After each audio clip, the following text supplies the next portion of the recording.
The Cellcast is recorded in front of a live streaming audience. If it hadn't been for you, I would be now in someone else's digestion.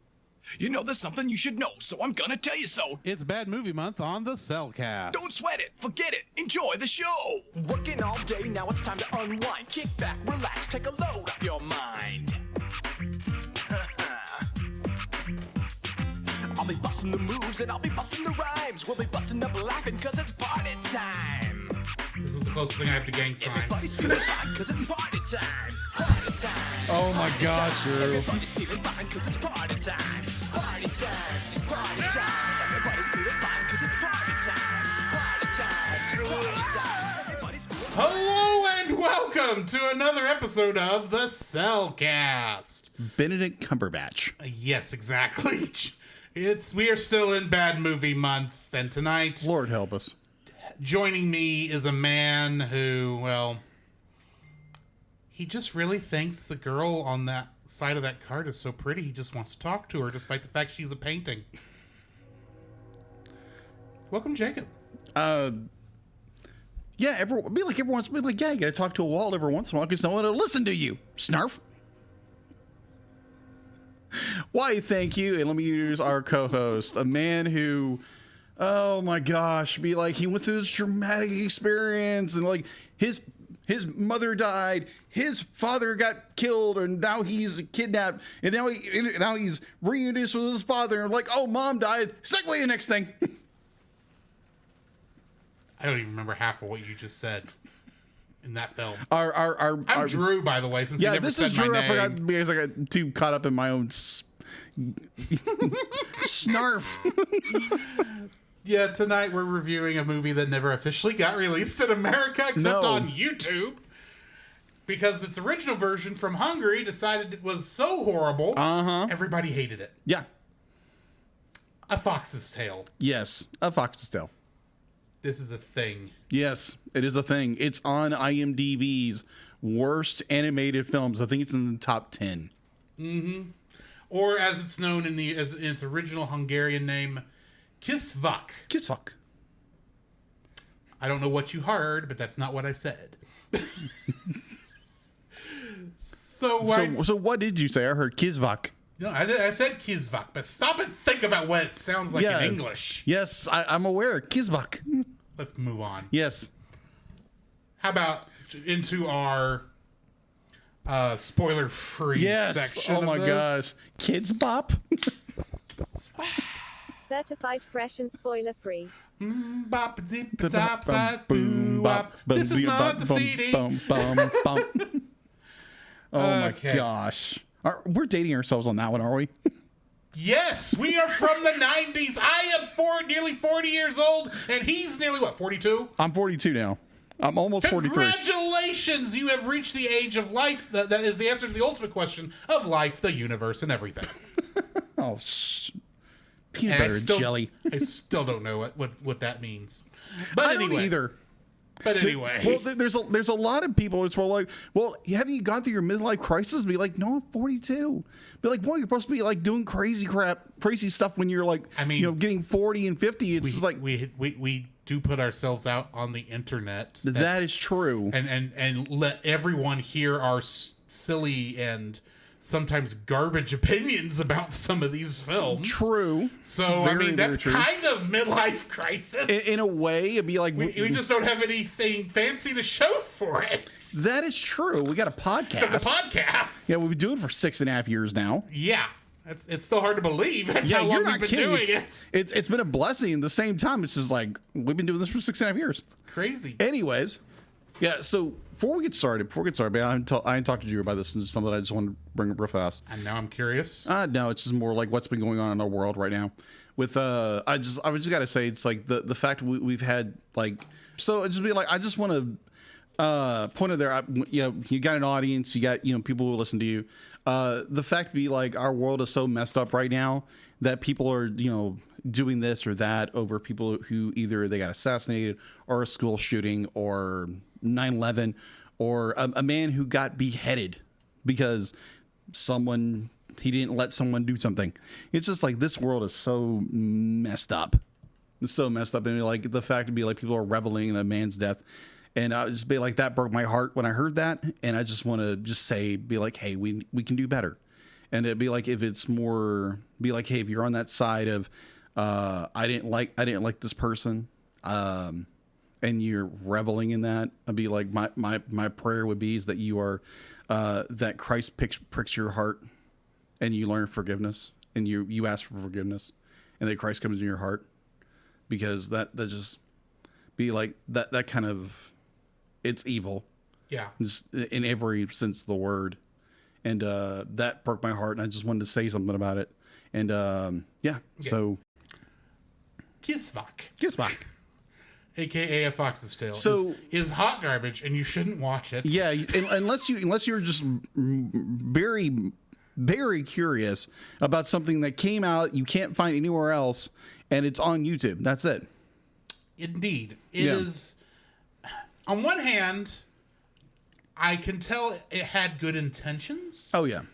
On the other hand, if I were to give this like a one sentence description of Yeah. what this movie is, Yeah. I would say a bad asylum movie.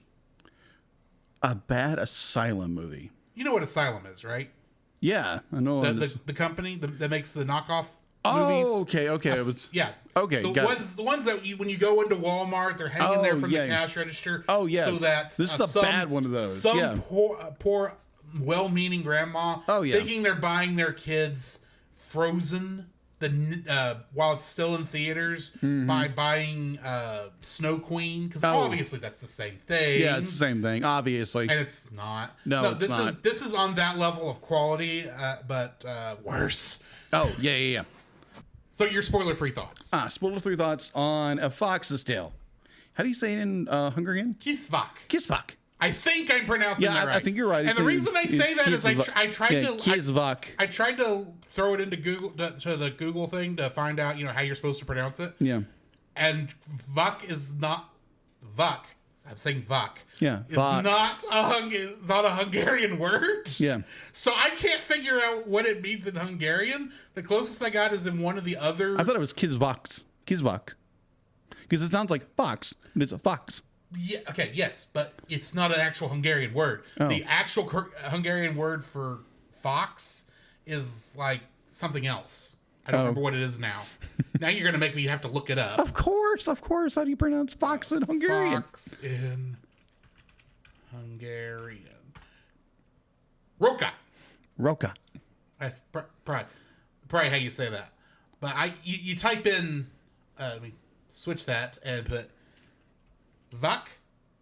Vuk. It doesn't translate. No, it doesn't. So what does So- it mean? I don't know. Because it doesn't translate to Jack either. And I had to look that up because on the As the character's Hungarian name Jack. on the Hungarian cast list, our main character, Little Jack, Little Jack, yeah. is called Vok Jr. Vok Jr. Okay. Basically.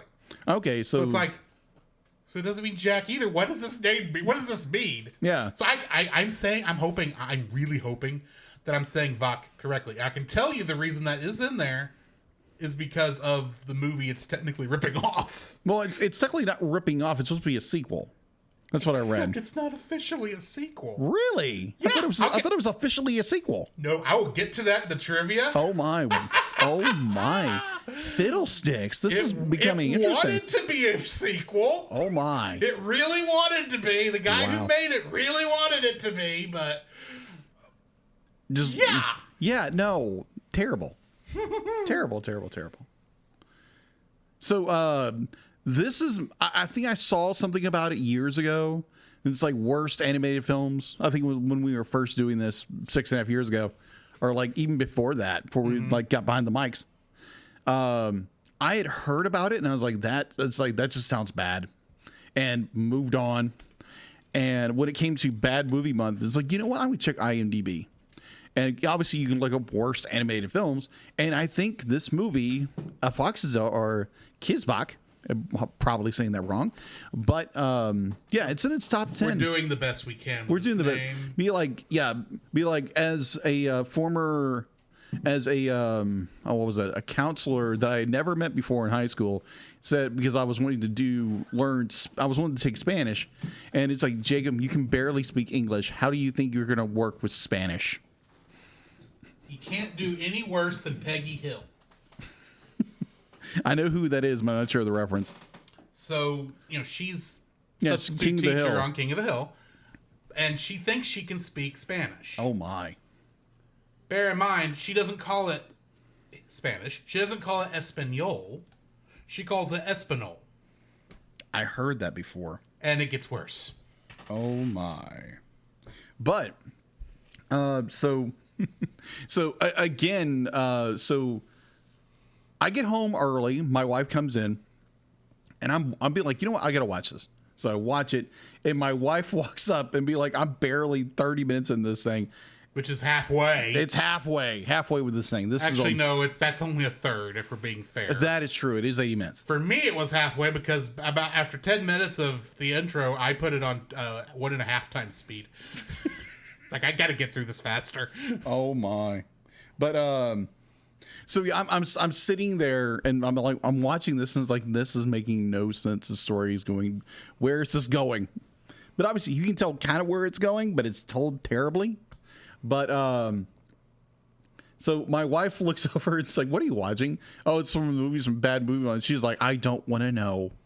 I try to describe it like that makes my head hurt. And yes, absolutely. This story is just so bad. And I watch it, and what was it? I remember you sent me a message. I sent a text after I finished watching it. Yes. I What did you said, say? This movie is ugly and dumb. Ugly and dumb. And I stand by that. I would definitely say that should be the tagline. Like, this movie is stupid and dumb. Yeah, that might actually be the name of the title for this episode. Dumb and stupid. It's not the first time we've done that, because our second animated Titanic movie is the title is taken straight from our Conversation. co-host, our guest host that episode. Yeah. His main thing is like, this movie sits on a throne of lies. Nice. Yes. Thank you, Nate. But good night. This was such a dredge to walk through. I mean, like, I thought the first film we did for this year's Bad Movie Month, Gumby. Movie. Gumby. Oh my gosh, like that had, like, you could follow the plot on that. This is like, what the? I mean, there's plot here, but I mean, Oh yeah, there's definitely plot here, but I think we're both in agreement that this is not a good film, and No, it's not. And you should only really go and look for it. A, if you want to torture yourself. B, if you just like watching bad films. yeah, exactly. That's If kind of where if I'm you're at. looking for a good film to put your kids in front of, this ain't it. No, or just Or to enjoy for yourself, unless you're or- planning on making fun of it. yeah, it'd be like if you're planning to just ripping this movie apart, Like we just are. like riffing, be like, yeah, by all means, put it on YouTube and just have a laugh at how dumb this thing is. So why don't we go ahead and get into the spoiler-free, Sure, why not? spoiler-filled section? Yes. The following is a spoiler-filled review for the film A Fox's Tale. Listener discretion is advised. A Fox's Tale was written and directed by Georgi Gat. I probably said his name wrong. But he is a Hungarian TV director and producer. But nothing we've ever heard of. Yeah. It was also written by Peter Doka and Istvan Fekete. I probably said those names wrong too. I apologize. You probably do better than I could. Right. Getting into the cast, we've got Freddie Highmore as Little Jack. And he played Charlie Bucket in Charlie and the Chocolate Factory, Oh yeah, the Tim Burton one. yeah. That's what I thought. Miranda Richardson played Anaconda. Oh my gosh, that character. And she was Mrs. Tweedy in both Chicken Run and Chicken Run Dawn of the Nugget. Yes. Bill Nighy was the ringmaster, and Oh he my played Davy Jones in Pirates of the Caribbean. Yes. Sienna Miller played Darcy, and she was the Baroness in G.I. Joe, The Rise of Cobra. That was a good part of that film. Phil Davis plays Jack, and he played a character named Kevin in Alien Cubed. Sorry, Alien 3. Alien 3. The way it's written, it looks like it says Alien Cube. Yeah, it's Alien 3. The one with the cow Yes, and the dog. Oh my gosh. alien. Is it a cow alien? Is it a dog alien? It's a cow. The world will never know. Didn't we review that one? On Movie of the Week podcast we did. That was the only reason that was the only reason I watched that film, because that was that one was not on my list. Yeah. Mine either. Clemency Burton Hill plays Arabella.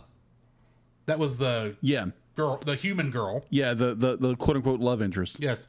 And she played Claudia Reese Holland in the BBC adaptation of Poirot. Poirot? You know, like Hercule Poirot. Yeah, Poirot. Okay. Murder on the Orient Express. Yes. Well, there's a BBC show that adapts much of those novels. Oh, okay. That makes sense. Called Poirot. Ah. And she played a character named Claudia Reese Holland. Ah, gotcha. And then Matthew McNulty, who plays Alex, the boy who doesn't need to sit in a wheelchair but does anyway. Yeah. He played Major Allerton in Poirot. So. Oh, wow. I was starting to get into the bottom of the barrel with some of these. Okay, fair enough. Kingdom Hearts connections. How many do you think we have? Oh my gosh, that could be a tough one, because this was 2008, 2009, something like that. And so there could be a possibility of somebody. There is at least like some work put into this voice cast. Yes, there are. It'd be like casting anyway. Yes, be like definitely with Bill Nighy. Be like, that's a good actor. Mm-hmm. And some of these are really and fairly decent actors. They're not terrible. I will say Davy Jones from Pirates of the Caribbean is in Kingdom Hearts 3. Okay, that's true. Okay, so I want to say a good guess, maybe 2. No. 0. It's wow. I had to double check. Wow. Okay. No, there are no Kingdom Hearts connections. So yeah, all this black is just Jarvis. Jarvis. Yep. So that's what I got for Kingdom Hearts connections and cast and crew and all that. What do we got in info and stuff? It was never released except on YouTube. Yes. It got bad reviews in Hungary. Yes. That's all I know. Very. The reviews were so bad. It's like this is a disgrace to the first one. Like not even a good homage to the first one. That's what I kept reading. But so info and stuff. Strap in, people. This is not good. All right. So IMDb has a 1.3 out of 10. Yeah, Rotten Tomatoes. It only has an audience score of 11. Wow. Watch. Only be able to watch on YouTube, officially, unofficially. We don't know. We don't know. We really don't know. Yeah, the only copy you can find is on YouTube. Is on YouTube. That's it. You can't find it anywhere else. You can find a lot of people who have done reviews of this film, including us now. So you can purchase it if you want to, if you are so inclined, but this does not have the English audio to it. Oh, you mean you can purchase Kiesbach?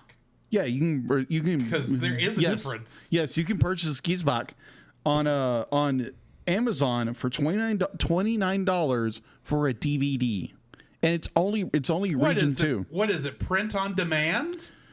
I don't know. I didn't go further than that.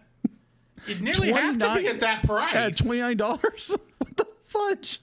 That's got to be one of those like you hit purchase. And then over somewhere in China somewhere, they're printing it for you. A giant metal drum comes out of storage and stamps one little DVD, and then they throw it in a shipping container to take 3 weeks to get to you.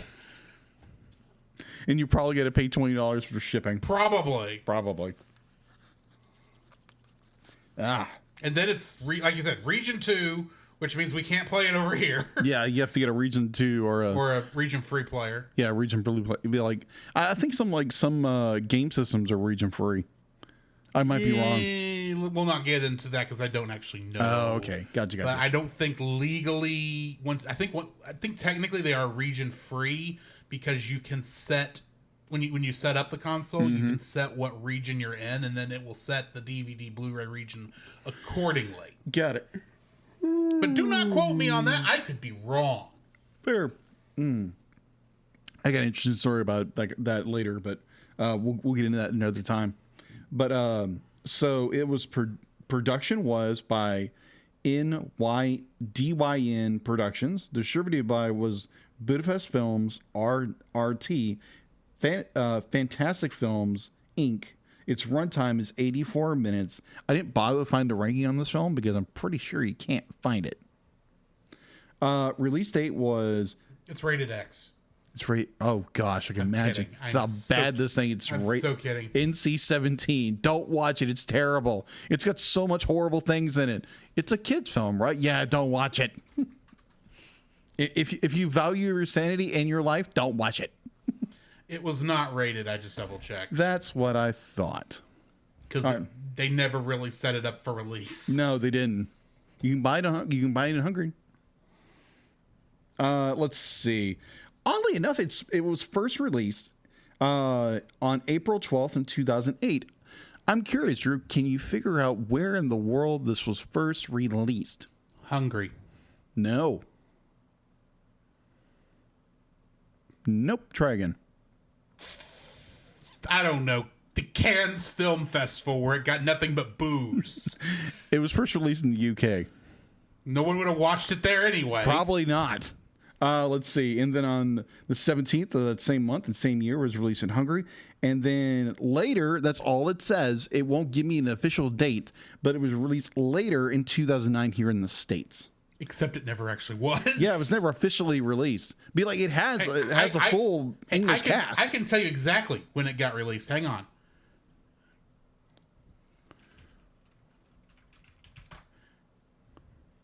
It was released. Pause that. Yeah. 8 years ago. May 19th. March 9th, 2017.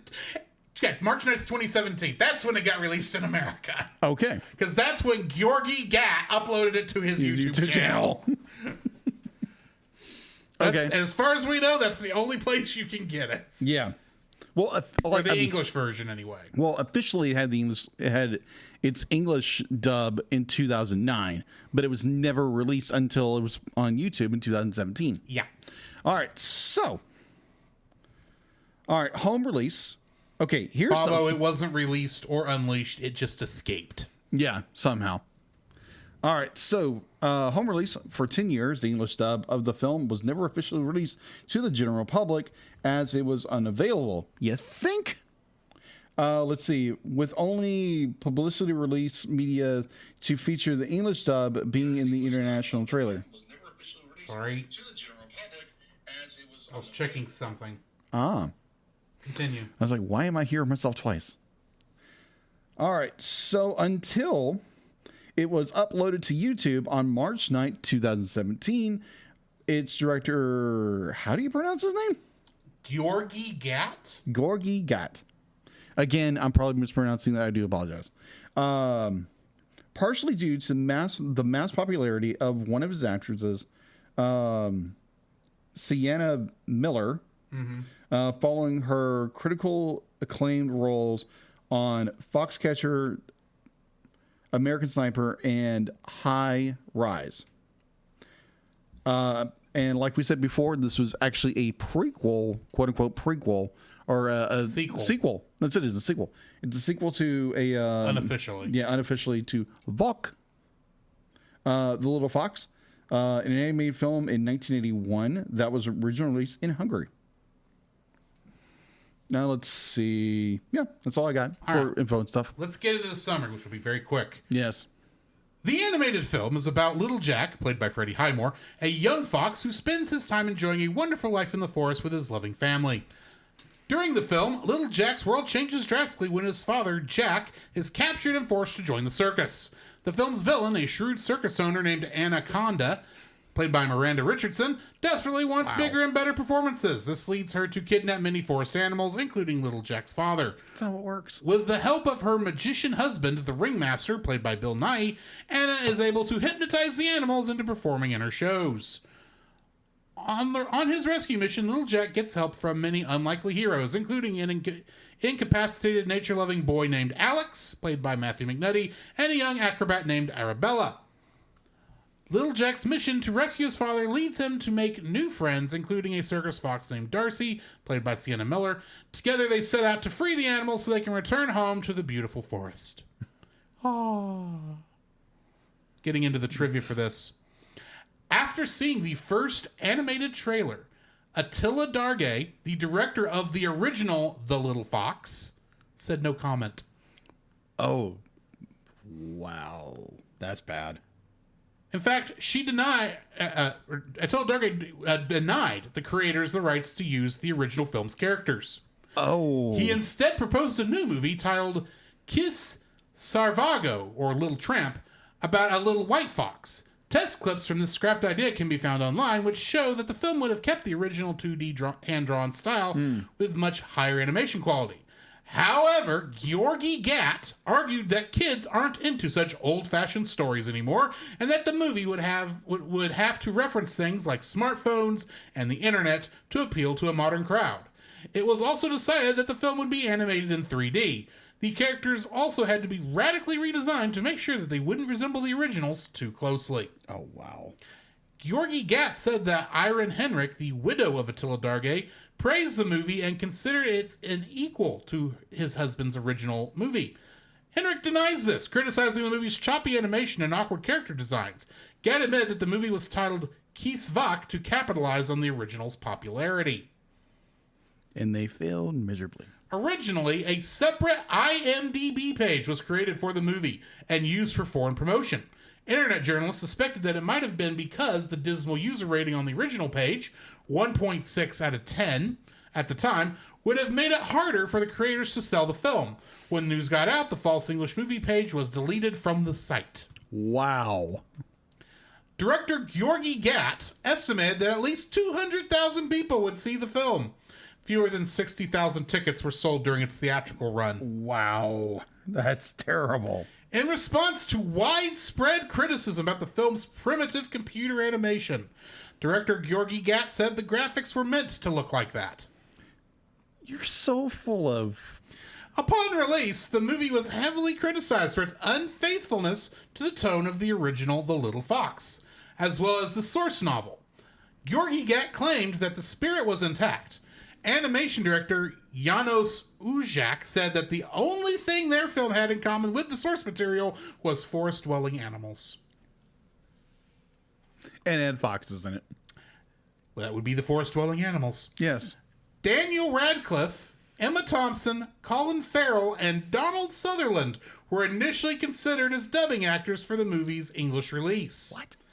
Freddie Highmore was cast as the main character's voice, and director Georgi Gatt claimed that Judi Dench and Sienna Miller are 100% on board as well. Judi Dench casting didn't materialize. You think? The characters' lip movements were animated twice to match both the original Hungarian dialogue and the concurrently produced but for a long time unreleased English dub. That's fairly impressive.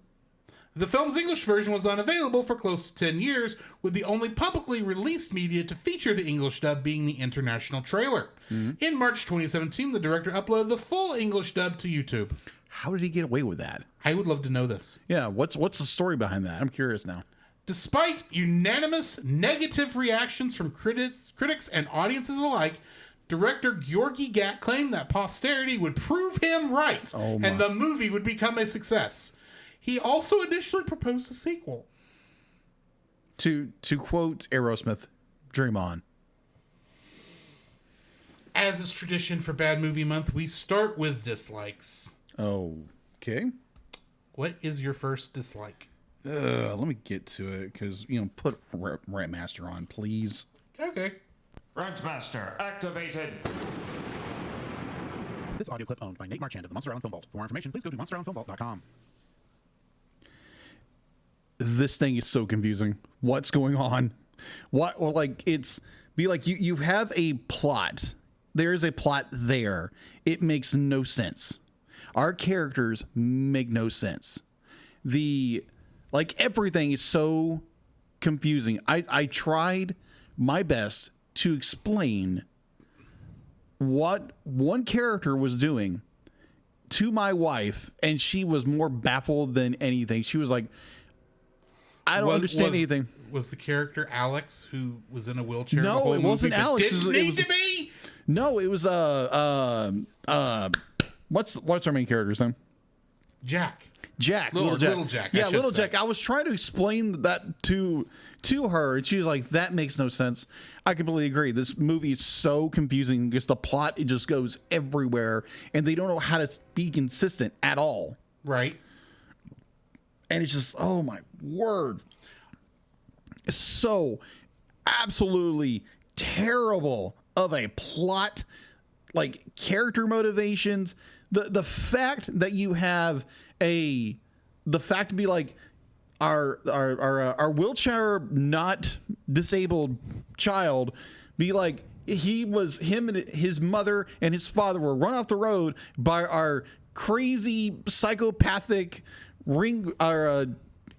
whatever Circus owner Anaconda. Oh my gosh, gives me flashback, gives me these nightmares to Digimon the movie. Angela Anaconda? Like, Is that who it gives you nightmares yes. about? Oh my gosh, no. Oh my gosh, let the nightmares end.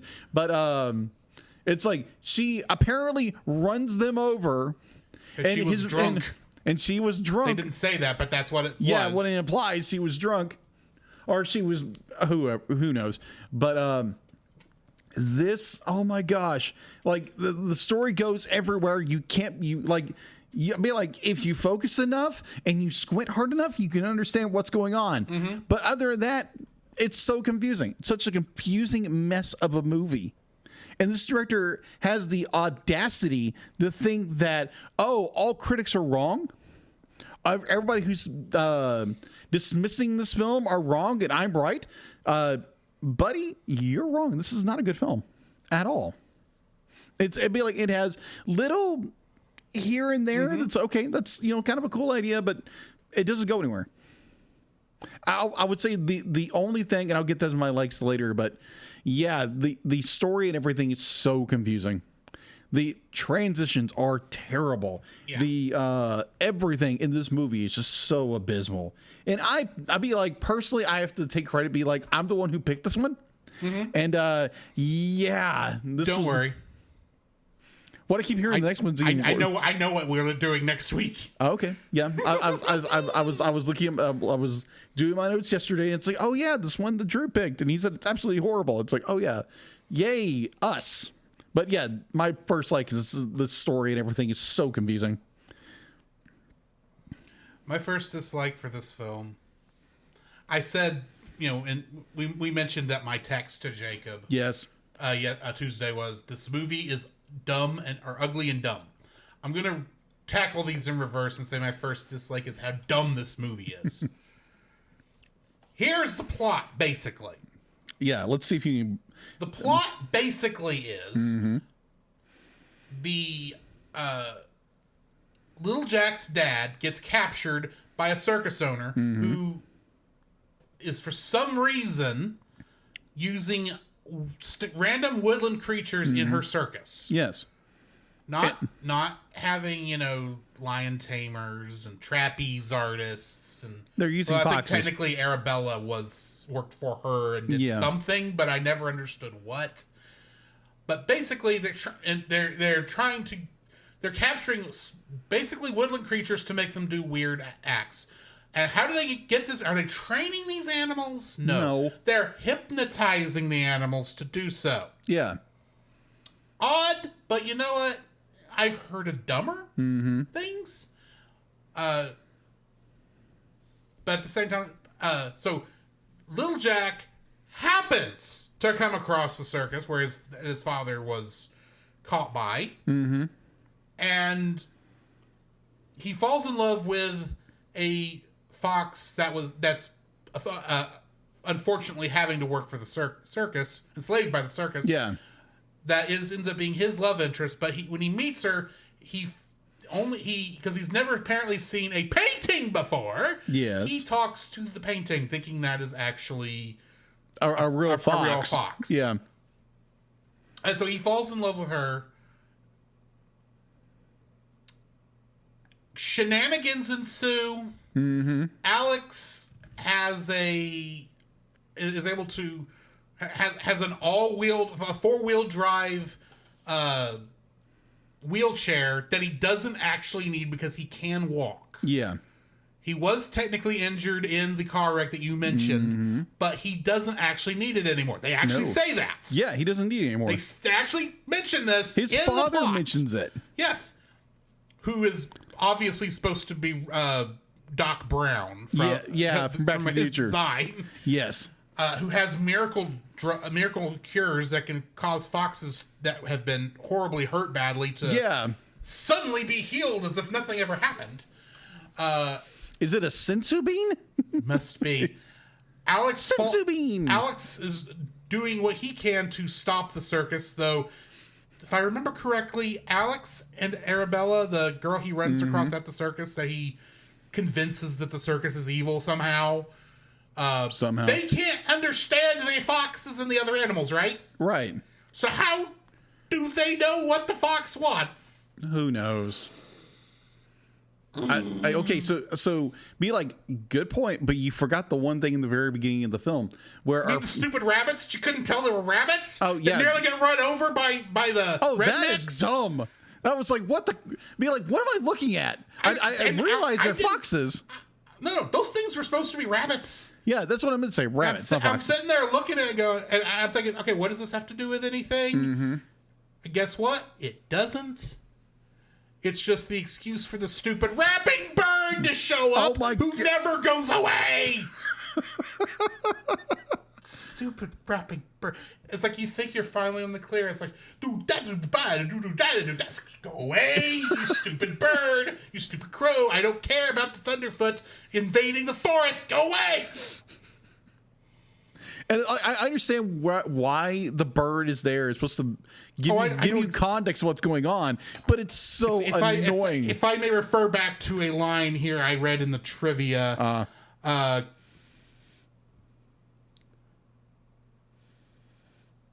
the movie would have to reference things like smartphones and the internet to appeal to a modern crowd. The rap was there to appeal to modern audiences. You know, like, there's something you should know, so I'm going to tell you so. Don't sweat it. Forget it. Enjoy the show. The difference is that's actually entertaining to me. This bird is not.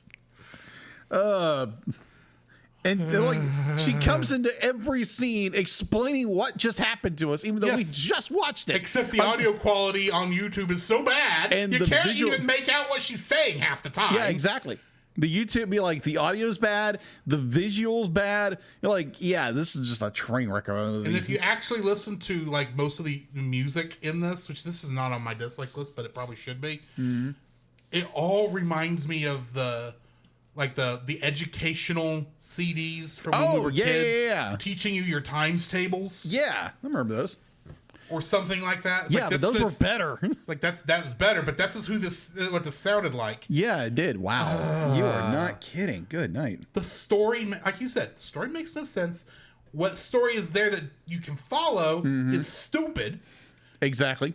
Especially the fact that the magician can actually hypnotize people because it looks like what he did was he stole Jafar's scepter. Yeah. Because that's the only reason he can do anything. That's the only thing that makes sense. I'm sitting here looking at this and I'm like, Bill Nye, Miranda Richardson, Freddie Highmore, everyone else. This was just a paycheck for you, wasn't it? Because there's no way y'all thought this was good. And the sad thing is, they're supposed to get royalties off these things, right? One assumes they're not getting royalties off this. The person who directed this is probably getting something. He's getting maybe a little bit of ad revenue and YouTube Premium. Oh my gosh, this thing had ads. Shivers. This thing had ads. Yeah. So he's getting money. He's getting money off this piece of crap. Not much, but he's getting money. He's getting something. And like, this poor actor is getting nothing for this thing they did back in 2009. They probably at least got I'm assuming they at least got a flat check for actually doing it. Yeah, probably. But that's probably all they got on this. They probably don't even remember this thing. You get paid for your work. But anyway. Yeah. This movie is dumb. Garbage. What's your second dislike? Second dislike. Whiplash. Let's go with Whiplash here, people.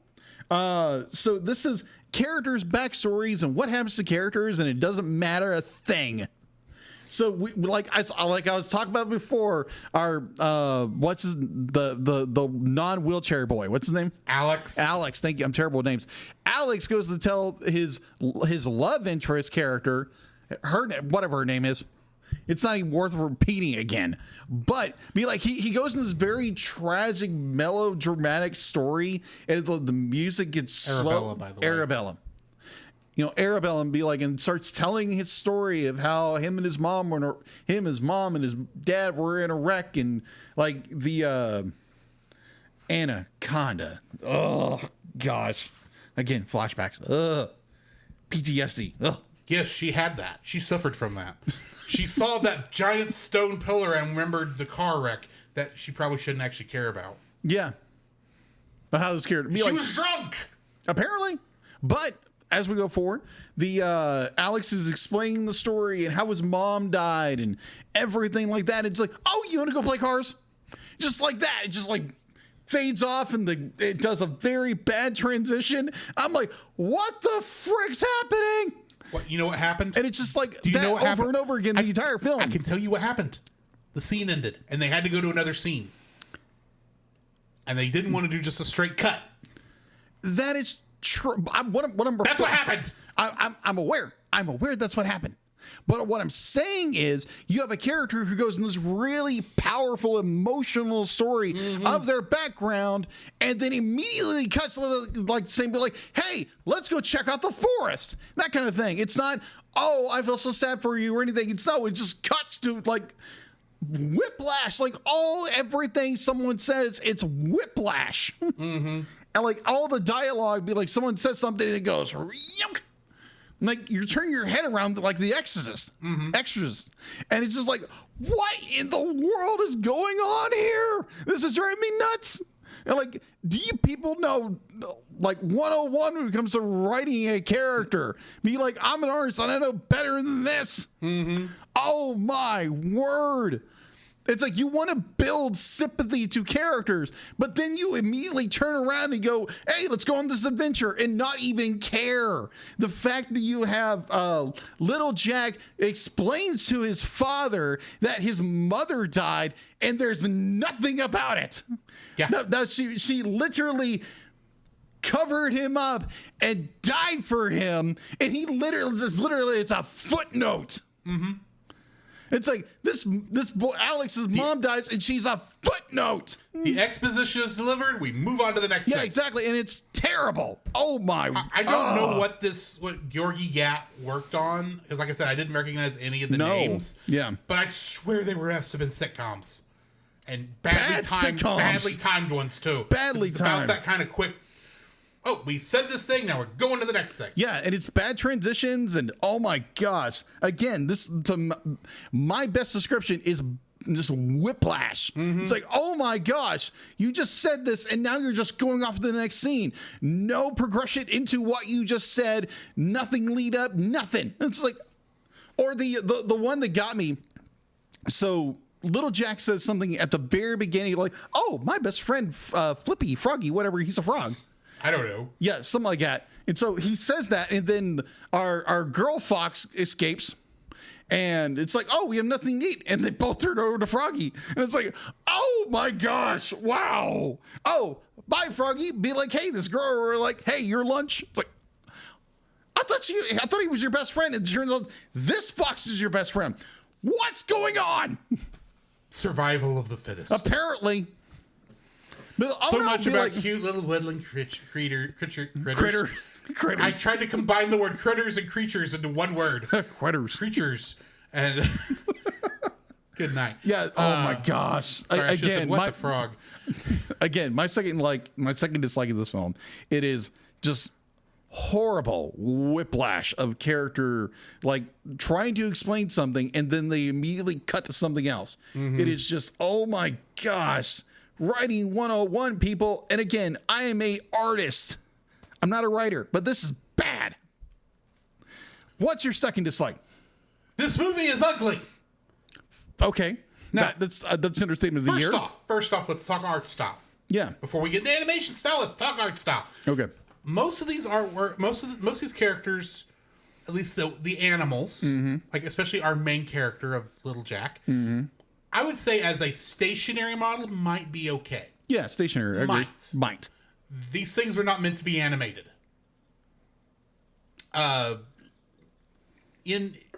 There are certain angles that these characters don't look good at. No. And unfortunately, those are the angles we mostly see. Yes. And that's before you get it. And that's Oh the my animals that are supposed to look cute. Yeah. Talk about the humans. Oh They my all gosh. look like they've been... Throw it up in a blender. Yeah. So here's the thing. Me and Jacob here grew up in the age when Jimmy Neutron was on television. Yeah. And other things that I would call ugly 3D animation.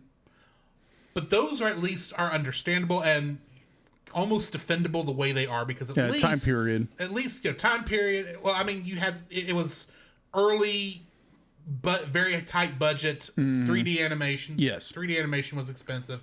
A lot of times, from what I understand on the Jimmy Neutron TV show, there were a lot of times like they knew what the problems was. They didn't have time to fix it before it had to go out. Yeah. That kind of stuff is forgivable because at least the writing is good and everything else. Yeah. Here, they're just butt ugly. There's not an angle they look good at, and I don't care about any of them. And that's before we talk about how they animated these characters. Oh, gosh. Because everyone's head is going way all the way around everywhere, and they every time they talk, they always their head's always bobbing back and forth, back up and down. It's like, what's wrong with you? They move too fast. It's like there are times like I'm sitting there going, stop. Move! You're moving too fast. You're moving too. In some ways, you're moving. Some ways you're moving too smoothly. In some ways, you're being too jittery. Jerky. Pick a lane and go with it. It's like you're having a tick. What's your problem? Yes. I'll be like, do you have the medication for that? If you don't, be like, I got something for you, buddy. It'll help.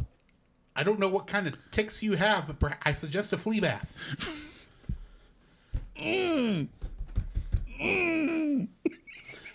They're with the creatures. There's going to be ticks in the forest. Oh, I know. That's the joke I'm making here. Ow, yeah. But ow. Hold on, give me a second. That could hit two different ways, bud. I know. That's why it's called a double entendre. Exactly, double entendre. Thank you. But oh my gosh, so good. The so animation on this is like it's whippy, it's jerky. When you earlier when you said whiplash, oh yeah, for your second one, I thought you were going into animation. No, because there's a lot of times you're watching this and the way they're moving, I swear, all these characters have to have whiplash. Because as fast as they're moving their heads, there's no way their brains, what little of them there are keeping up. Yeah.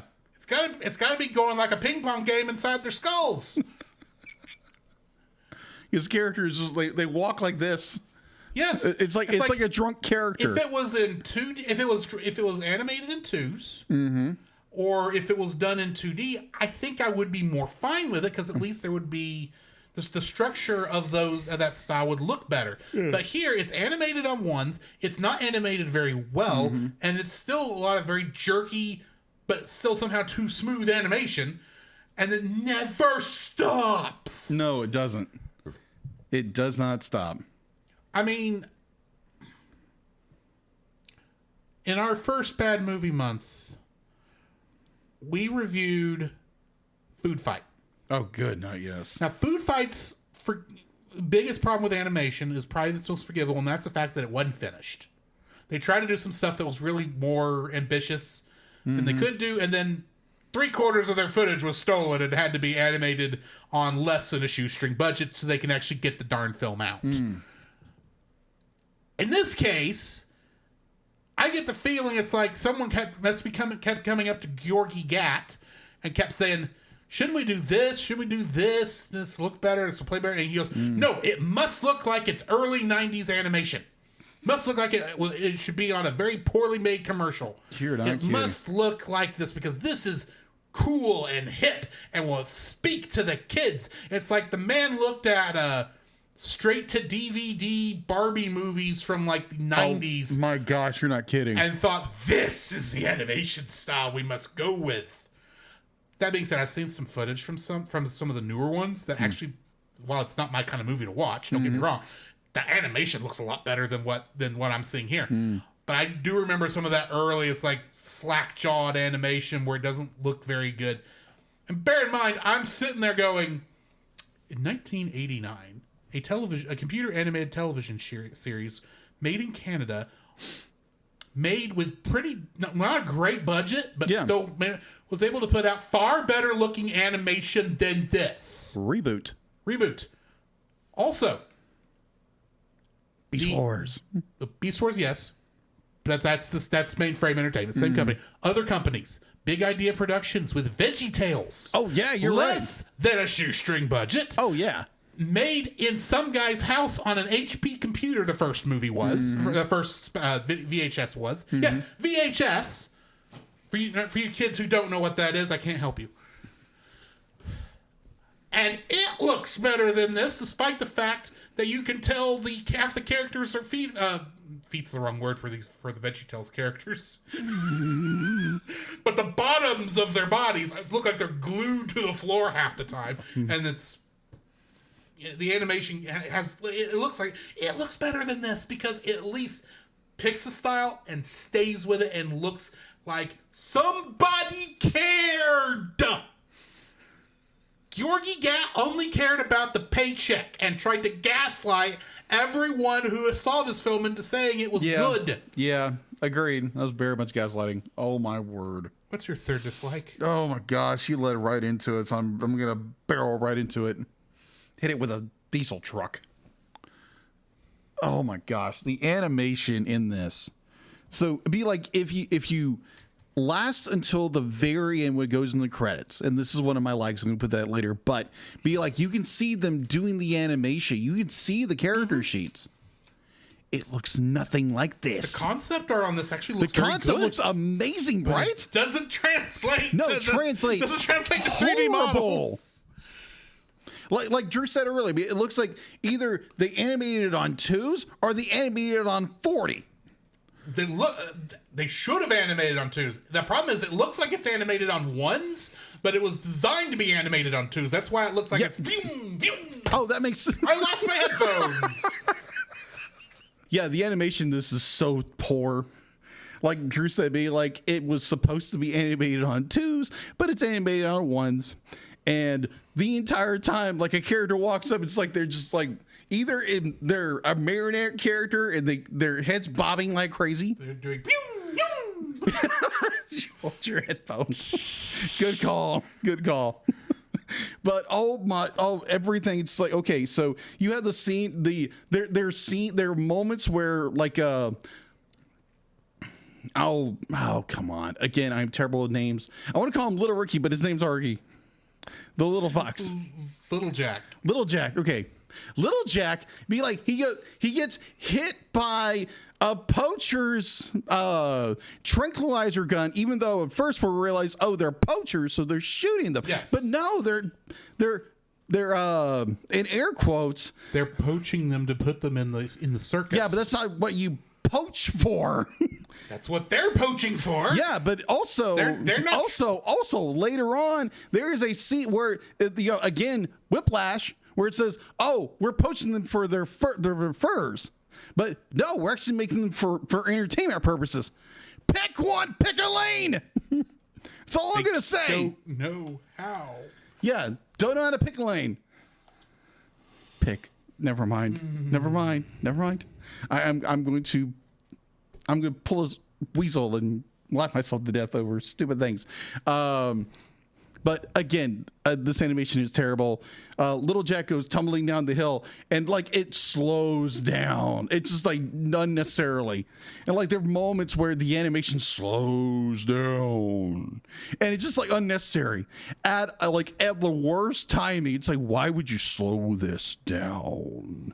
Because it's the Matrix-inspired part of this Apparently. film. Remember that what I said earlier about that has to reference things like smartphones and the internet to appeal to a modern crowd. Yeah. They were appealing to a modern crowd by trying to make this fox into the fox. What's his face? Neo? Neo. I was trying to think of the Oh actor's name. gosh, that would have been terrible. That's what I should have done for the cover art. You know, our main character, the fox, is like, "Yarr." We didn't get Neo. No, we didn't get Neo. We got Theodore Logan. Theodore. Okay, hold on. What- That's the same actor, but in that movie you hated that we reviewed, Bill and Ted. Oh gosh, yeah, Ted's Excellent Adventure. yeah. So be like, yeah, we reviewed. I love the film. Jacob hates it. I didn't like it. It's a more historical thing. It And I just touched didn't on like it. It touched on a lot of things that just didn't fit for you. Yeah, at all. Be like, if you like Bill and Ted, by all means. I just didn't like it. The second one was good. The third one was meh. Either or. The animation of the movie is so abysmal. It's not even funny. And the director has the gall to try to gaslight everybody. It's like, oh no, be like, my vision is great. You just don't know what you're seeing. It's like, yeah, we're all seeing animation that looks like it's Garbage. garbage, and VeggieTales is better. Yes. And for a guy who's barely watched anything VeggieTales in my life, VeggieTales looks better. That is epic foreshadowing for next season. Jacob just doesn't know it yet. Ah, okay, okay, One of my picks. got it. Are we talking? We're talking. We'll find out Okay, okay. Stay till next year. sometime in 2026. Ah, gotcha. That'll be interesting. Anyways, yeah, this movie is hot garbage. The animation is garbage. The most of everything in this movie is hot garbage. So we have thoroughly tried to thrash this movie. Oh, I still got one more dislike. Oh, you do? That's right. What is your third dislike? Georgi Gat, the Oh, director yeah. of this film, is Go needs- cry me a river. Here's a fun fact. Yeah. This is the last thing he ever worked on. You think? This man is the biggest liar from what I can tell, just from everything I've read, because he's obviously he pushed to do this because it's inspired loosely by this other film that he's trying to cash in on the popularity of 20 years later. Yes. But he's trying Sounds to like a make film it. before, like last week. He's trying to make it popular and cool with the kids, and trying to do all this other stuff by throwing so many decisions in this. Feel like this is what kids like, right? Right? Apparently, he didn't. No, and it's like how we need to do this cheaper and make we got to do 3D, but we got to do it cheap. So it's got to look like this thing because it's got to kind of look like this, and and Georgi Gat, I'm not going to judge all of your work based off this film, but this film makes me not ever want to watch any of the rest of your stuff. That is now, fair. granted, probably wouldn't watch it anyway because it's probably all in Hungarian, which I don't understand. But either way, but everything I've read about this director and how he tried to produce this film, if he really did have a good, clear, creative vision and was trying to do his best, I may be able to forgive that. Okay. But the fact of the matter is, this felt like he was pushing an excuse to make money. And was doing everything he could to try to make it a good money maker and not make it a good story. If that makes sense. Yeah, I get it. Which brings me to the biggest issue that this film has. When you melt all my dislikes, and for being honest, all your dislikes too, for me anyway, you melt it all into one big problem. What's the biggest problem for this? For a bad movie, it's boring. Agreed. It is kind of a boring film. It's Well, a very boring film. Kind of. It is a boring film. At least with Gumby, there was enough passion behind it that That is that true. they put that the creators put into it, that it was entertaining to watch even when it made some weird decisions. Many of the other past bad movies that we've done were at least entertaining in their badness. Yeah, This agreed. was not entertaining No, in their it's badness. not. And while we haven't Well- rated this film just yet, Yeah. I will tell you that this is very close on the scale for me Oh. to Leo the Lion. Wow. Okay, that makes sense. That Get makes into sense. why later, but Yeah. this is this was boring to watch. There was nothing fun about the badness of this film. Okay. I'd be And like, I consider that actually a worse sin than just being a bad film. oh, okay. Gotcha. If it's bad but still entertaining, it's still at least doing its job. Fair. This is not even doing that. Okay. I think there's a part of me now that really wants to looking at it retrospectively. There are little things here and there. It's okay that I enjoyed. Little, like tiny little things about this I kind of enjoyed. And I think it's kind of a perfect segue into our likes. What we like. Yes. What do we actually like about this film? Okay, so my initial thought was its plot, kind of, and that's just completely wrong. The plot's garbage. I think my likes is more where it's trying to be funny, and it'd be like it fails miserably. But there are parts and little aspects of it. It's okay. Be like I found a little bit of not a chuckle, not a that was funny. I think it was more like that was not very humorous, but it was interesting to watch. There were little things here and there. It was like when Animal would do something silly or something like that.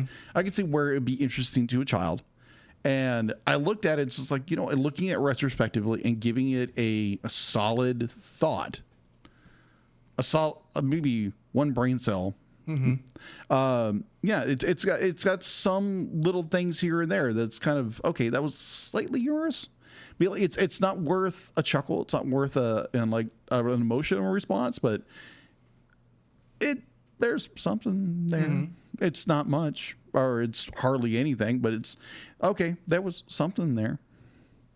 If I cared about this film at all, be like, okay, yeah. What is a like you have?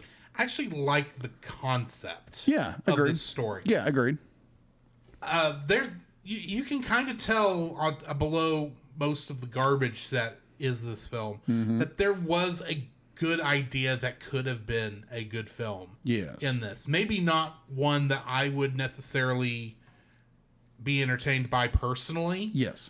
But like something that you could make for like 3 to 4 year olds. That was exciting for that age group, but not super like violent or anything. That could be fun for kids. There's stuff here. It's like this kid going on an adventure to save his dad from the evil circus. Yeah. That's kind of a cool idea. Yeah, I agree. The concept's really cool. You could have made it work good, and even the having the other kids help. Though granted, I would have made it where the kids and the fox could talk to each other. Yeah. That would have done. I would have done the that, magic of a child's imagination or whatever. Right. That would have been at least a little bit more magical. But yeah. The fact of the matter is, there's so much of trying to feel hip. Yeah, agreed. That's been piled on top of what could have been a good, sounds like it was a good concept. Yeah. That it completely drowns what concept was there. So, agreed. Once the diamond in the rough has been fully tarnished by the rough, it's not usable anymore. Yeah, it's a diamond. Like you said, the concept is good. It's a piece of chocolate ice cream. Okay. That's made it itself to the toilet, and somebody has gone in it. Oh, okay. That's kind of how I feel about it. I gotcha. Okay, that makes sense. It's there's a good stuff in there. Yeah. It's just not worth But getting. the minute even before you talk about the rest of what I said, the minute it hit the toilet, it's done. Okay, fair. It's no use for it. What good was there was thrown out. Yeah. Oh, agreed. I think it was a director's high ambition to do something incredible, but he just couldn't do it. It just feels like he didn't have actually a vision of what he was, other than I want to make a film like this other one. Yeah, it'd be like he wanted that inspiration, so he wanted to do something like it, but and he wanted it to be his. That's why when the director of the original film gave him pretty much, it sounds like, a fresh idea that could have been interesting, that would have told kind of the same story, he threw it out because it's like, no, that's not what I want to do. Yeah. It's like, but yeah, first like is, it does have a good concept. Yeah, there's a good concept to that this. Could have been polished into a fairly good film. Yeah, not a diamond in any way, but something of value. Not a Miyazaki level thing. No. we've seen some good stuff that I would not expect to be good that maybe could have used some work, but something along that level. It's had good roots, but the plant that came out of it was hot garbage. It was completely disgusting. I like your ice cream analogy. That was good. I tried. What's your second like? My second like, I mentioned before when the credits are rolling, they're doing behind the scenes of where they're animating it. I enjoyed that. I was like, oh my gosh, we get to see what's actually going on. Yeah, like the character models and everything. I'm like, and the actors acting, the actors doing their most of the voice actors. Yeah, that was cool. I was like, okay, some of them aren't. That was great. I found it very minus when they would throw the ugly characters from the movie on there. It's like, oh my gosh, talk about your whiplash. Ugh. But that was I find when you get like peek behind the curtain and what was going on behind the scenes, I find that very fascinating because I love watching the making of or documentaries of films, definitely animated films. I wish they would do that more nowadays. Be like, I think this was the little the best part of the film was the end of it.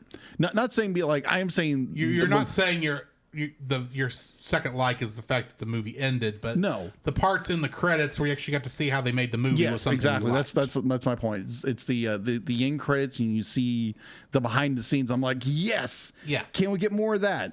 Just not the animation, just what they did. That's all I want. Thank you. If Gorgie wanted to do something really cool, take all the behind the scenes stuff and release that. I would watch that all day with an English dub. But it very easily could be that they didn't get actually a lot of that footage. Probably not, but it's still be like they put it on the screen for us to see, and I appreciate that. It's like, okay, at least you did that. Everything else is hot garbage. Yeah. That went down the toilet. Really nasty. My second like for this film actually is Freddie Highmore's performance. This is he's done better stuff. I mean, Charlie and the Chocolate Factory, he did a much better job with. But I mean, given what he had to work with here, that's right. I thought he did pretty good with what he had. Yeah, he had a good high pitched, high energy character that he is able to pull off. Most of my problems with the performance have nothing to do with him, but with the animation. So that's not his fault. Agreed. But yeah, from what I heard from his vocal performance, I thought he did a very good job with it. He felt like the only one that was really trying. No offense. Everyone else, I think, recognized this was a paycheck fairly early on. Probably. So, Freddie Highmore's performance I thought was pretty good in this for what it was. So let me ask you this question. Okay. Do you have a third? I really don't. Okay, fair enough. I don't either. Good. Okay, so let's get into rating this thing. What did you rate it? I'm rating this a 2. Whoa! Wait a minute. You were just comparing this to almost to Leo the Lion. I say 2. That's why I was trying to find your defense in that, because you just almost compared this to Leo the Lion. You hated that film. I hated that film. That film is the only film on the podcast that's got a unanimous 0. Yeah, agreed. And if I'm remembering correctly, we gave a couple other ones fairly numbers. low that first year also that were lower than 2. So my gut says 2, but if I'm being honest, okay, probably closer to a 0.5. Oh, 0.5. Okay. 0.5. It's hot garbage, don't get me wrong. And I would not suggest anyone go watch this. Does it offend me like Leo the Lion did? It does not. Fair. Do I suggest anyone go watch it? No, not unless you're just looking for something to make fun of. Yeah. Because the biggest problem I have really with this film, like I said, you boil everything down to what the biggest issue is. That's just a boring film. Yeah, agreed. Now, Leo the Lion was boring, but it also offended me because of how poorly it was made and how it wasn't even, because it wasn't even trying. Yeah, agreed. But yeah, I'm giving it a 0.5. What are you giving it? I'm giving it a 1. Okay. Because there are little aspects of this. This was enjoyable to just like, okay, that's there. Again, it gave me no satisfaction. It wasn't even a chuckle. It was like, okay. be like the its concept I enjoyed. Like you said, I really enjoyed the concept of this. The fact that be like you could see where the director was trying to go with this and failed miserably. But just looking at it critically and looking at it just retrospectively and giving it a fair shake, at least it's a 1. It's not one of the it's a bad movie. Do not get me wrong. Be like, now if you want to go and riff on this movie, by all means do it. Be like, if you just want to see how bad an animated movie can be, by all means go watch it. By all means. But if you're trying to look for something that's good or anything like that, you're looking in the wrong place. We could probably recommend 10 amazing films that are bad movies. You're yipping up the wrong tree. Yeah. Yipping up the Well, wrong you can't say barking. He's not a dog. No, yeah. And we had some people earlier in the episode on the chats ask, what did the fox say? And I think technically it would have been yip, yip, yip, yip, yip, yip, yip, yip, yip. But anyway. Yeah, but foxes will have different vocals. Yes. Compared to Gumby the movie that we reviewed last week, yeah. is this better or worse? Oh my gosh, Gumby's better. Okay, I agree. Gumby in itself is at least Gumby. You can at least see the passion, and love for the series. Behind and animated wise, better. Yeah, this is definitely worse than Gumby. Definitely worse than Gumby. I kind of knew that was how this was going to end. It's next week. I'm really curious if this for you will be better or worse than Rap City Street Kids Believe in Santa. Where can you watch this? YouTube. Oh, it's on YouTube. Okay. I put it in our little cellcast thing. Yeah. But just to give everybody he's going to pull it up on YouTube. A bit of a preview. Oh my word. I'm curious because I haven't seen this yet. Don't look at the screen yet. Let me get it set up. I'm going to try not to. Like, I'm looking at our wonderful chat. Thank you, Bobo. Hang on. Yeah, throw that on the screen. There again, I haven't seen anything. Oh, dear Lord. Oh, no.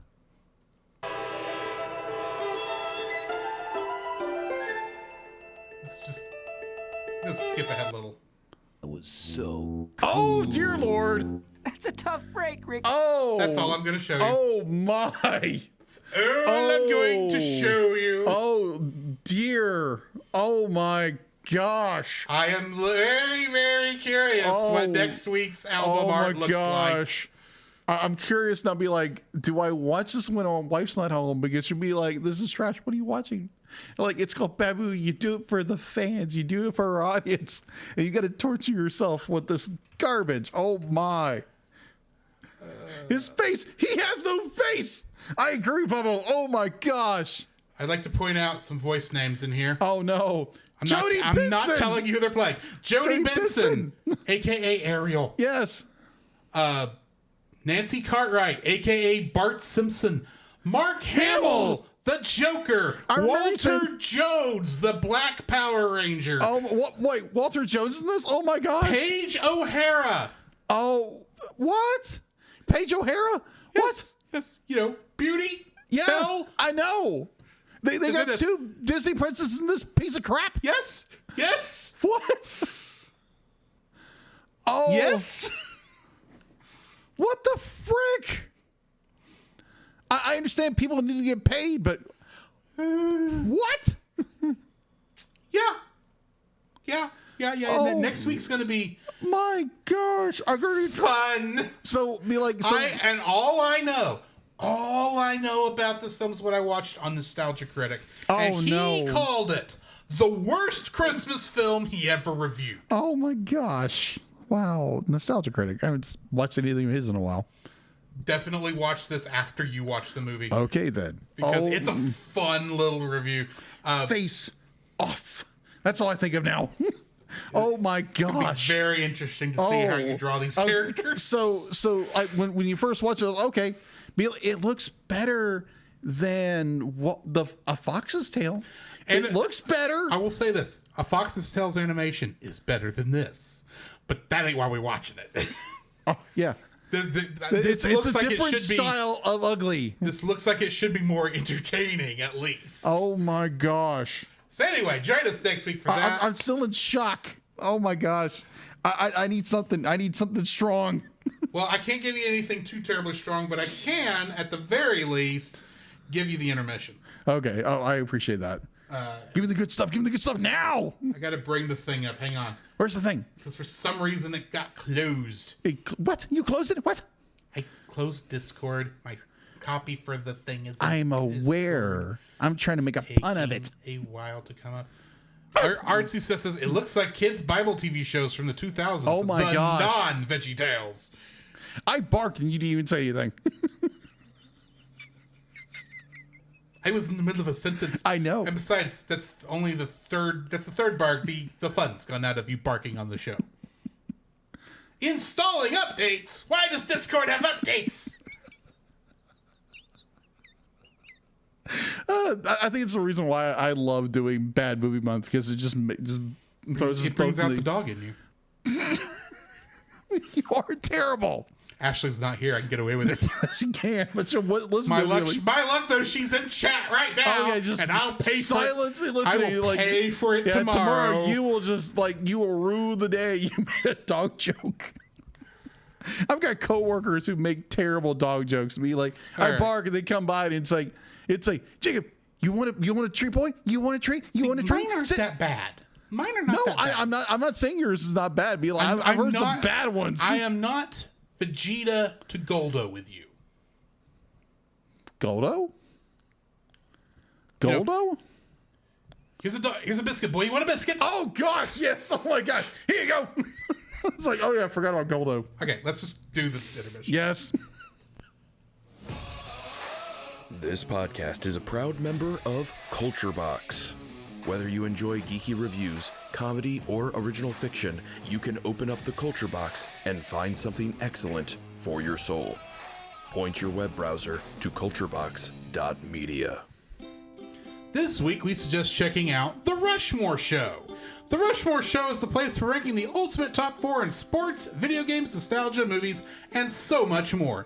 Each week, Andy and Kirk spark engaging discussions and friendly debates, making The Rushmore Show your compass in the realm of pop culture rankings. You can find more on their YouTube channel, The Rushmore Show, where it's all about your top 4 and nothing more. The Cellcast would also like to thank the following patrons: Ashley and Francisco Ruiz. Hi, Roy. PaulJPowers.com, The Monster Island Film Vault. Thanks, Nate. And for the rest of this month, still Artsy Steph. Thanks, Archie. If you would like to have your name shouted out on the show, some special art from Jacob, or an uncut episode, you can donate to us at Patreon on the $5 level, or for an additional $5, i.e. $10, you can make us watch something within reason, and we will review it. And we will even let you come on the show to review it with us. And yes, that does mean some bad stuff too. Fast forward to beginning of December of this year. Thank you, Nathan. We love you. But you can also do some good stuff like we had just a couple weeks ago. Yes, with Artsy. So yeah, do that. Granted, all these will be for 2026 because 2025 is all bought up. Full. But next year, definitely do that. Also, check out our Redbubble store for our merch or t-shirts, stickers, all that kind of good stuff. And of course, check out Jacob when he starts back streaming on his Twitch channel, Like an Artist. And then check me out on the Cellcast Gaming for gaming stuff on Tuesday nights. I will probably be starting up this Tuesday since I will have Monday to refresh myself on how to actually do all that. Okay. But yeah, join us for that.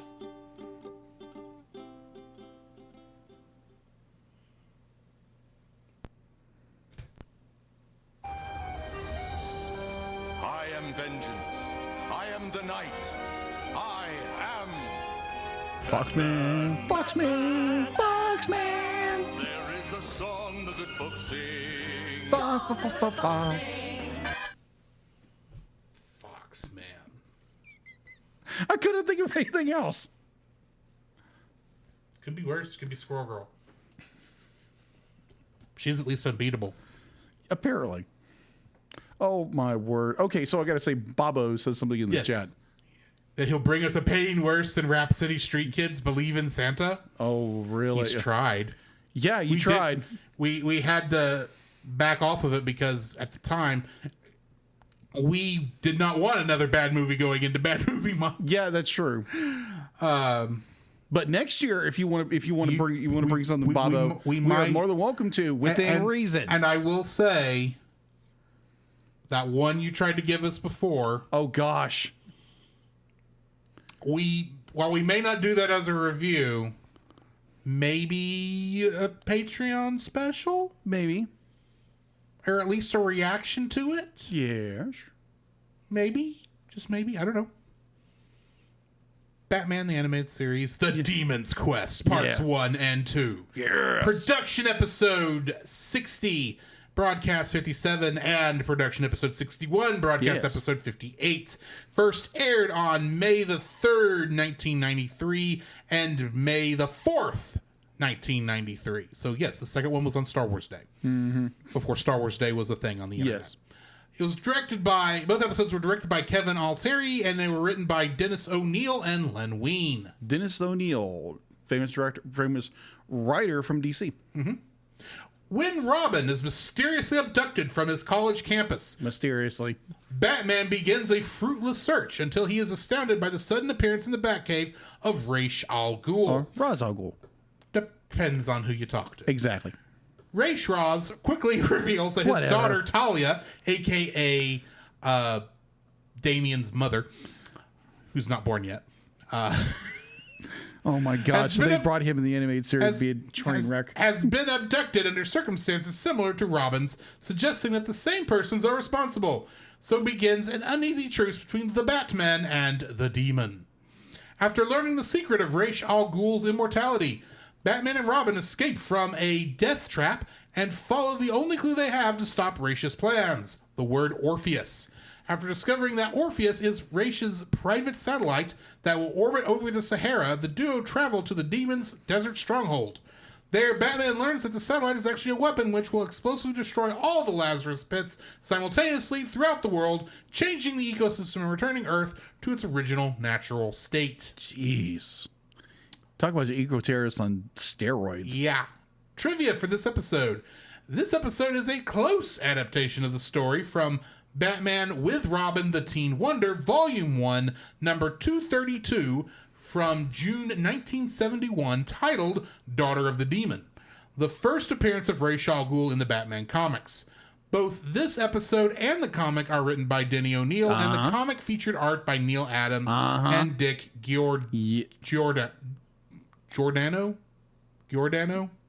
My apologies. Yeah, Dick. Yeah, I think you're right.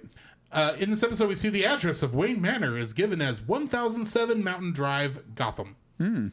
That makes sense. So we still don't know what state. Yeah, well, it's Gotham. This two-part episode doesn't feature a title card directly after the opening credits like most do, instead going straight to Robin's kidnapping. I love that. So good.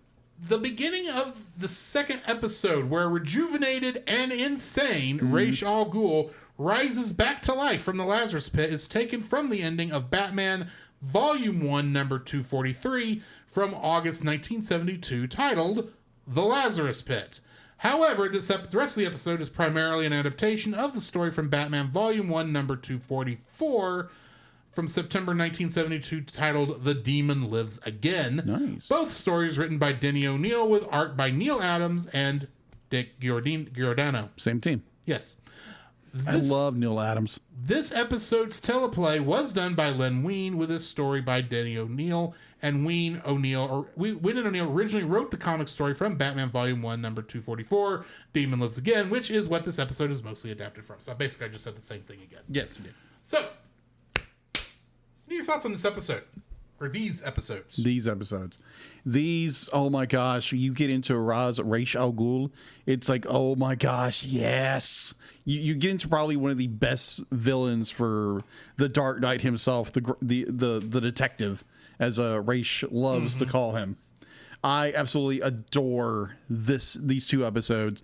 It starts off with no title cards. It's literally Robin trying to sneak back into the Wayne Manor, with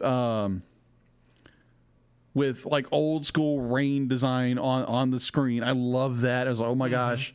But you get like amazing shadowing. You get like Robin gets taken out by a guy in a Horus mask, which immediately that's Ra's al Ghul. But at the same time, it's like, oh my gosh, this is so good. He figures out who Bruce Wayne is. He figures out, oh, he's Batman. He figures out how to get in the cave. It's like, how? Because he's Ra's al Ghul. He's over 600 years old. He's an old fart. There's a reason why in the Christopher Nolan films they had him be the one who trained Batman. Yeah, that's true. That makes sense. I'd be like it's like, dang, that's good. Oh my gosh. But yeah, the entire episode, it's so good. You have Batman and oh crap. What is Raish's his henchman is always by his side. What's his Abu? Yeah, Abu. That's it. Yeah, it's Abu. Yeah, I think it is Abu. But we're gonna go Abu for the moment. But Abu and Batman's little tuffle in the first act is where Abu doesn't it's like Ra's has all the respect. You do not walk with him. You do not do this. You do that. And it's like, okay, that's one. And it's just like, it's so freaking well done. Obviously from our perspective, Ubu. Okay, Ubu, not Abu. Ubu.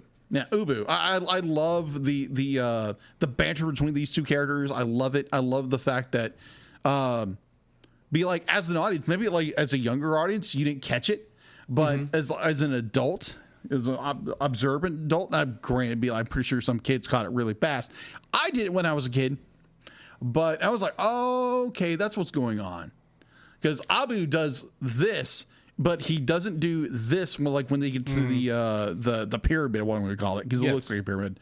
And it's like, okay, that makes sense. I was like, yeah, but Batman, why are you doing this? And it's like, oh, I do this entire time. It's just like, okay, well played. So here's a fun little fact, and I'm curious if you feel the same way with me on this. Okay. I think this was the when I would have watched the show originally, because I do remember parts of this from when we were kids. Yeah, I would be willing to bet that this episode was the first time I'd ever heard the word infidel. Oh yeah, probably. Yeah, you're right. Probably. Yeah, we've heard it a lot more since then. Yeah, but at that time this would have been the first time I would have it. ever heard of it, and so I can tell you, I would not have been able to place what region this guy was from. Yeah. At the time, now I watch and go, of course it's in the Sahara. If it wasn't there, it'd be in the Middle East. Yeah. Where his high desert stronghold is. High desert stronghold. One of the two places, and the Sahara is the more likely that kids will recognize the name, and you're not going to make those people mad there. That is true. Plus, it kind of had an Aladdin vibe it did. to all the clothes. Yeah, just more like, which would be the Sahara. So. Exactly. But overall, I enjoyed the mess out of this. Is the fact to be like it ends with Ra's al Ghul dying physically and theoretically, dying. Ra's al Ghul doesn't die. He just gets thrown back into the Lazarus pit. Yeah, literally, we see him be submerged in the Lazarus, jump forth, and raging lunatic mad. I was like, oh, I love this because I watched a fox's tail, and now you shall all die. That's how I feel the end of this, but like, oh my gosh, Joker and Ra's is like, who's madder? But it's like part one ends perfectly well. I think as a child audience, you're trying to discover what's going on. Obviously, Batman the detective knows what's going on. They're like, oh yeah, I picked on the first moment you walked in. It's like, yeah, you're the one who did this. Yes. But yeah, I'm just gonna let you lead me to where I need to be. And plus, there's the simple fact that there was twice where Batman walked in front of Ra's and Ubu called him infidel and knocked him off. But the time that whoever walked in was obviously going to be the first one hit, they had no trouble with Batman going in that door. Exactly. So it's like, yeah. I wonder if all this Context is above clues. board. It's Ra's al Ghul. It's not above obviously. board. Everything is to his design, his plan. Yes. So you have part 1, which is more the adventure, what's going on, and then you get 2 is more okay. We have to disable and foil Ra's al Ghul, however you pronounce his name, his plans to destroy the world, which is like, okay, this is great. And I love how this movie, I want to say movie, but it's not a movie. Yes. I need a reanimation of this where Ra's al Ghul and Ubu are replaced by Pinky and the Brain. You're not kidding. That makes sense. That totally makes sense. The brain and the idiot. Or is the idiot actually the brain? We've not really gone into a lot of Pinky and the Brain talk on this show. No, we haven't. But I'm still of the thought that, the theme song says one is a genius and the other's insane. What is the definition of insanity? You do things over and over and over again. Expecting a different result. Exactly. And who is the brain? Who's the one who keeps trying to take over the world? Obviously. The brain. Yes. And Pinky's just having fun. So, that being said, Pinky does break your heart in the Christmas episodes. Ah, gotcha. When he writes his letter to Santa. I think I remember that. That was kind of touching. But these 2 episodes are just gold. Be like it is a palate cleanser for the soul when you watch A Fox's Tale. And that's not a joke. This was a breath of fresh air. And yeah, so these are milestones in the animated series. Yes. To me, they're wonderful. They're fantastic. They give this nuance of just like who's in control, what kind of power does Ra's really have, and the fact to be like he falls into the Lazarus pit when we know if someone who is healthy they're going to die.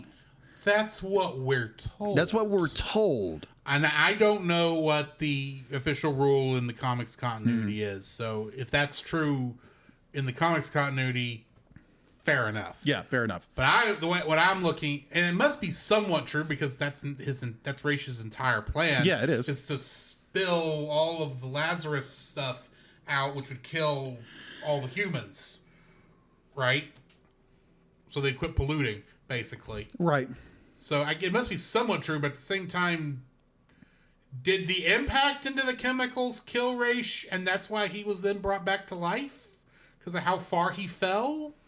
Is that the excuse we're using? Could. But it's a good cliffhanger. It's a good cliffhanger, but granted, this is also like the fact that the Joker's never dead either. Darth Vader's never dead. Well, the Darth Vader is dead, but you know what I mean. Yes. It's the whole idea of you can't kill him. Don't think about that. He's going to come back. Of course. But it builds good tension. In the very end, you get this nice cliffhanger. It's like, oh, he's not dead. He's just more insane. Yes. Well, for a couple minutes, and then he'll compose himself and go, now how shall I take out the detective? Yes. This time. Yes. In the 3rd episode he's actually in. Because he's in another episode. Yes. But we'll get there when we get there. Yes. Yeah, I would say this is a good fun couple episodes. It's the only one where we've been world hopping. Like, we've seen more of the world. This is the first time we've seen any of the world, really, besides Gotham City, with the exception of that one where Bruce gets kidnapped and put in that sweat work camp somewhere. Oh, yeah. Besides that one, this is really the only one where we've seen the world, and then makes you wonder when you know the rest of the continuity, which granted they weren't thinking about this at the time. Where was Superman? That's true. He's around here somewhere. Yeah. You know what the first act reminds me of? Indiana Jones. Yeah. It's got the exact same vibe. They use a lot of the same iconography and everything just done in this style, which I love. It's so well done. I love it. Yeah, that's why for the cover art, we have our lovely little fox from our movie wearing Ra's al Ghul's cape. Even though when I first looked at it, forgetting that Ra's al Ghul was in this episode, I was going, why is he wearing Dr. Doom's cape? Doomscape. So next week, with Rap City Street Kids, Believe in Santa. Oh my word. We also have, for Batman, his Silicon Soul. Oh yeah, the robot one. And Fire from Olympus. Oh, wait a minute. Hold on. Isn't that the one who got the guy he thinks he's Hercules? No, Zeus. He thinks he's Zeus. I will double check for you real quick. Probably. Yeah, it's the guy, it's the billionaire who thinks he's Zeus. Because I watched this probably 2-3 years ago.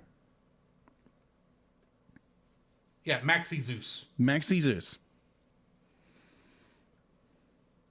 I mean, it's not out of this world. I mean, 1966 Batman had a guy who thought he was King Tut. True. So, join us next week for those. You have anything to add before we kick out of here? Oh, okay. So I do want to say this. So after watching a Foxtail, be like in bad movie mode, like most of the time, you need a palate cleanser. And like I said in the episode, be like, it wasn't Batman. Actually, it was the movie behind me, which is Star Trek Into Darkness. So I was like, you know what? I need an action movie for a good action. Now, granted, I understand Drew is not the biggest fan of this movie. I have issues, but I'm not going to fight you over it. Yeah. Because it's all better than Star Trek V: The Final Frontier. And Fair. Star Trek Section 31. Which I remember, we had that conversation. The Trekkie goes mental and is like, what are you doing to my series? My franchise? What are you doing? You don't know how weird it is to be happy that there's a worse movie than Star Trek V. Oh my word. That this movie you weren't looking forward to seeing because you don't like the series it came from is worse than Star Trek V. It's like, well, we think the fan... Because there's been a small fight in the last couple of years about what's actually worse, Star Trek V or Star Trek Insurrection. Yeah. I don't think it matters anymore. Section 31's worse than both. Oh, I would say Star Trek Insurrection was at least interesting in some cases. That's fair. Yeah. I am of the thought that 5 is worse than Insurrection, but Insurrection is down there because especially from someone who knows the characters pretty well. But there's also some funny parts in it too. So, not to get off into that tangent.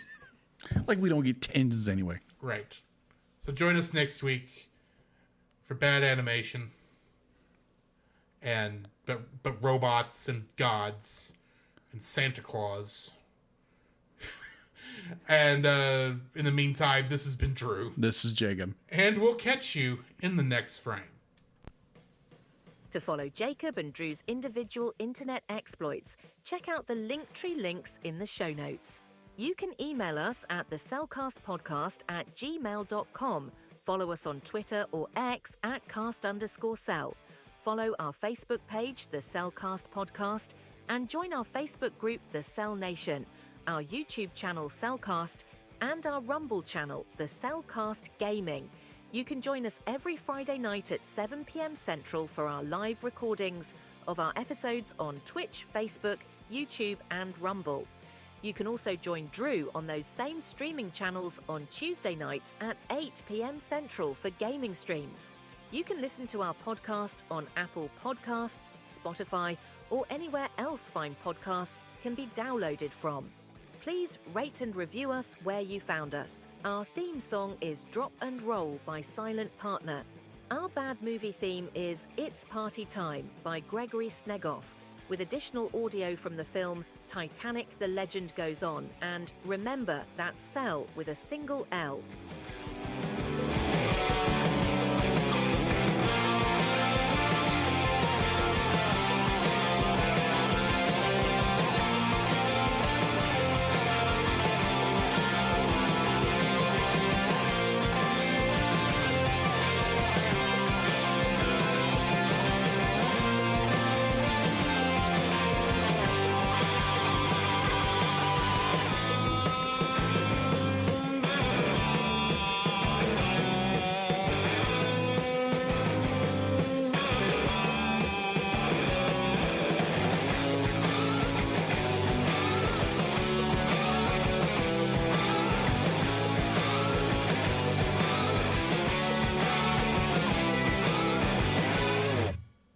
You know, it's not often that you watch a movie with woodland creatures and you kind of want to see that fox's tail on somebody's wall. Oh. At least it won't move. You never know. That, oh my gosh. That went dark really fast.